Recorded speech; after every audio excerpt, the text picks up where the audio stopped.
G'day, here's a parcel of seam opal from the OpalShop in Lightning Ridge in Australia.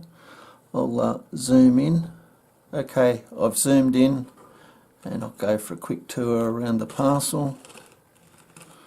This hasn't been set up, it's just as I've poured it out of the bag.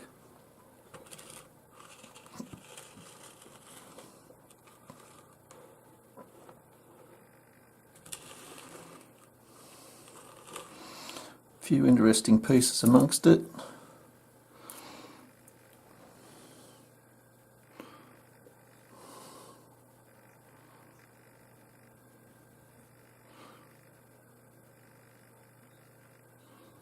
Colour bar there. Large piece of crystal. Make a nice freeform that.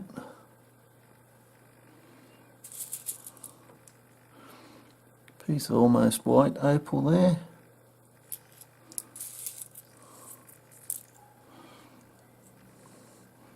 Bit of free potch. Bit of colour showing through in the middle there like an eye. It's only thin, this piece. Anyway, gives you a bit of an idea of what's happening amongst the other little rocks. See you soon.